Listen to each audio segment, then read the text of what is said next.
That's the theme from This Week in Baseball. And I'm Jonathan Fahn. I'm Tom Fahn, and this is Magic Moments with the Fahn Brothers. We got a special guest. Yes, a very special guest. We got a special guest. He's a really great friend of ours. He's also extremely talented. He's a special. He's an Emmy winner. He's a real no. Now I'm singing. He's a filmmaker, a director, a producer, an actor, a writer. A very talented guy, Mr. Jeff Nimoy. Jeff Nimoy. Holy cow. I was listening to Mel Allen once talk about fried chicken. Holy cow. Hey, Barra. Hey, Mesa. Hey, White. Have you ever had that place? Happy 50th birthday to Nia Canoli of the Bronx. Look, he's doing classic WPIX Yankees. This is great stuff. Tom will be explaining everything I do. Right now, ladies and gentlemen, Jeff is talking into a microphone. Florida. You're on with Jeff He's Nimoy. talking into a microphone. A microphone, ladies and gentlemen, is this New York gadget where it records sound. Yes, I know it does. That's exactly what it is. Yes, it's very good. The whole show's like mashed cheese. Woody Allen and Hervé Villechaize doing Who's on First. Go. Okay, so there's 3 baseball players on this infield, okay, Bob? What's the name of the first baseman? No, who's on first, Bob? I'm asking you who's on first. That's right. Hey, what's his name? No, what's on second? Who's on second? No, who's on first? Mashed yeast. Quiet. All right, no. I'm so happy to have you on the show. You know why? Because it's that time of year where the World Series of baseball is coming around. And when I think of baseball and World Series, and this time of year, and actually baseball in general, I think of certain friends of mine who speak the scriptures of baseball. Jeffrey Nimoy is one of those guys. So, Jeff, when you think of the World Series, yes, I remember as a kid, my dad had the '69 Mets Black Hawk 8mm movie, and I watched it over and over and over. It's kind of like they lived off that World Series win. What does like a pennant? Just winning the pennant. That's fantastic. What does that mean? Going to the World Series. I'm a Mets fan, a long-suffering Mets fan. So 86 was my last time. Dodgers not so, 88. That's a long time as well. But you've been to the, 30 the playoffs 3 years in a row now. But you love baseball. It's one of my passions. Do you watch the playoffs, whether the Mets are in it or not? Yes, absolutely. Do you watch the World Series as well? Yeah. Absolutely. Yeah, I do too. Yeah. Now, is that something specifically, like for me, I can tell you a quick story. When we moved to California, I had no friends. Yes, it was the summertime. Summertime. Okay, it was the summertime. So I didn't hot fun. No, there was the summertime. He cuts himself off. I do, Tom. I Tom myself. But my first friend was Vin Scully. I found it on the radio, and I go, Dad, this guy is really good. He goes, oh, that's Vin Scully. He used to be in Brookline. So I would listen to that. I really got into baseball as a 12-year-old. And they won the pennant that year, and I really got into baseball that year. So when I think of baseball, I kind of identify it with my father, for me, very much so when I first got into it. My father, brought me, we were a divorced family, and Sundays, if the Mets were in town, that's how my father and I spent our Sundays. Listening, watching, going to the Mets. Did you go to 86 games and the World? Did you go to the World Series? I did go to game 2 of the World Series in 1986. Yeah, Gooden versus Clemens. Everyone thought it's going to be a big pitching duel. Tim Tuffle was game 1 when the ball went through his legs. Okay, good. But in game 2, everyone thought it was going to be the pitching matchup. So if we could only go to one game, I wanted to go to Gooden versus Clemens. Yeah, sure. And it was a big scoring game on both sides. I think we lost 8-3. Now that play that went through Tuffle's legs. That was game 1. If Donald Trump was calling that game, what would it sound like? Okay, here's the pitch from Darling. He's a tremendous pitcher.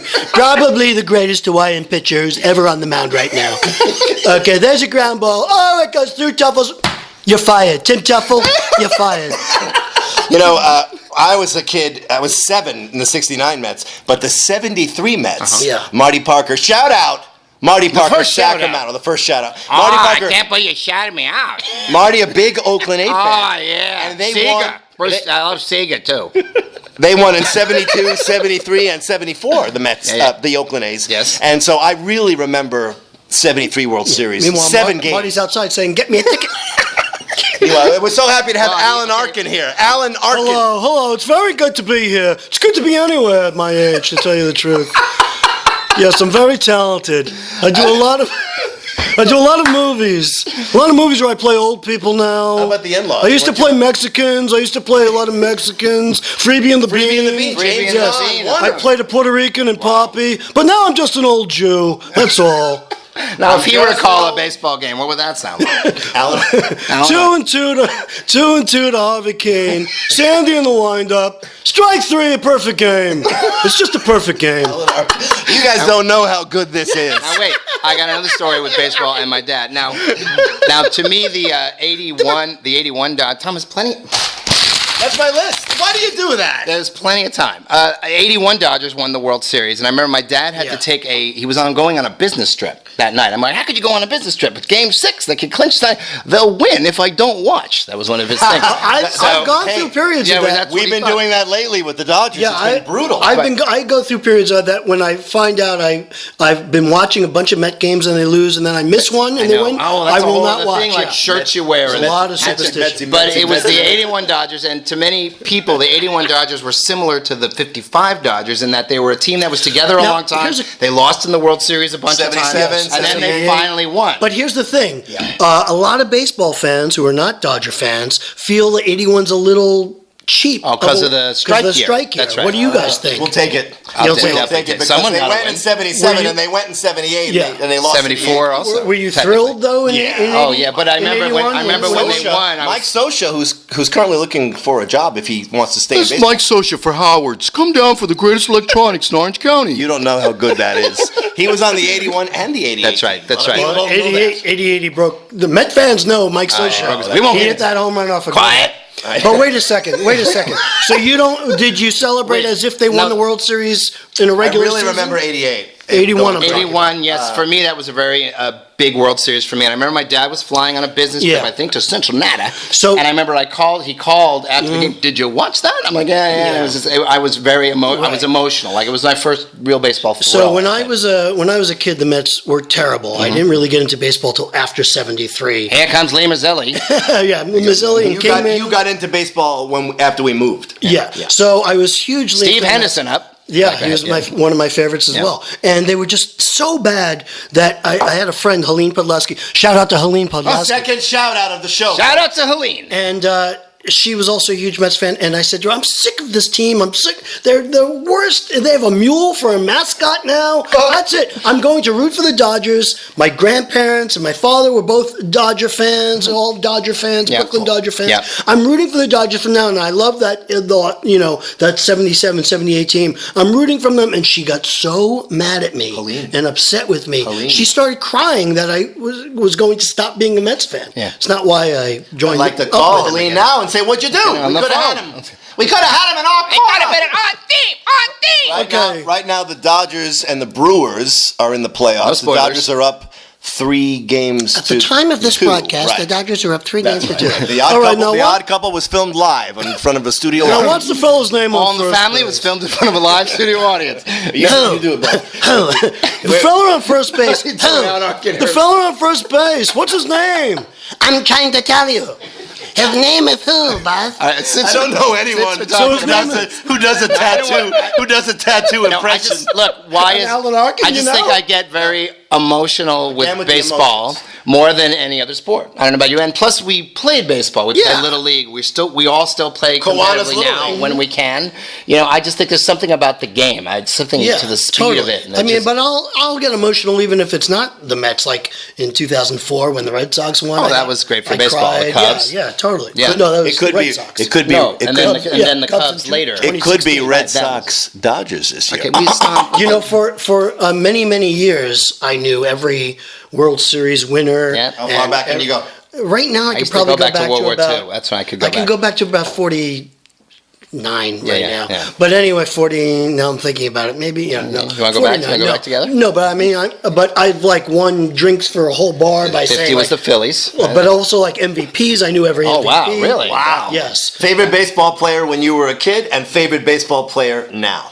All right. Well, a kid, when I was a little kid, Seaver. Oh, okay. And then George Thomas. And non-Met was Pete Rose. Whoa. But then when Keith Hernandez came, he's my all-time favorite baseball. Oh, fantastic. Yeah. He's my. How about you, Tommy? Favorite player growing up? I loved Tommy Agee when I was a kid, as you both know, because he played great center field. He stole. He was exciting. No, he was our Jackie Robinson. He was our Willie Mays, a poor man's version. He only played 9 years and he won a World Series. He saved like 8 runs. I love Tommy Agee. Tommie Agee. Yeah. And then we love Seaver. we loved Seaver. And when he was 1977, the year the Fahn family moved to California, I'm home, and this is during the time the summer Son of Sam is happening, right? And it came I was in Brooklyn when that happened. It came across the TV special report. They've captured Son of Sam. Okay.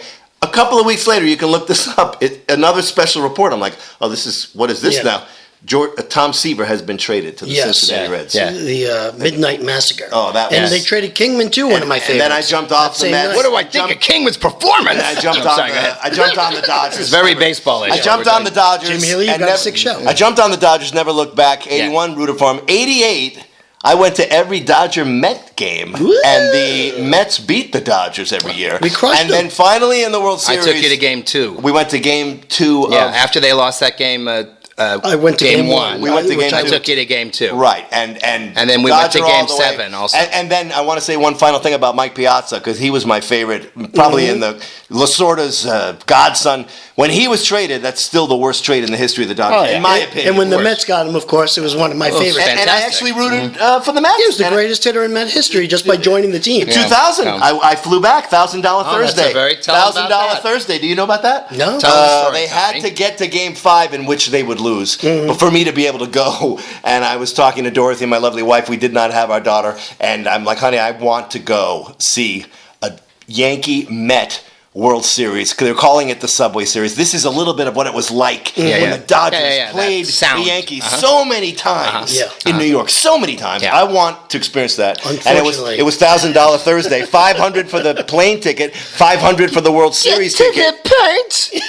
Shout out to David Kaplan and Ted Dumazio. I stayed in Queens, saw the game, flew back the next day. Jeez, that's it. You called me on a cell phone from the game. A guy had an actual cellular phone. It was like something radar used on MASH. It was at Shea Stadium. It was at Shea Stadium, and Yankee fans were walking around with signs that said the Mets in 3,000. Okay. Do you understand? Yes. This is why this is painful for me to feel. Well, but I want to say one final thing. They jarred the whole game, and when it was over, it was peace. Like the Met fan turned to the Yankee fan and said, "Congratulations." I disagree. I don't think that's the final thing you're going to say.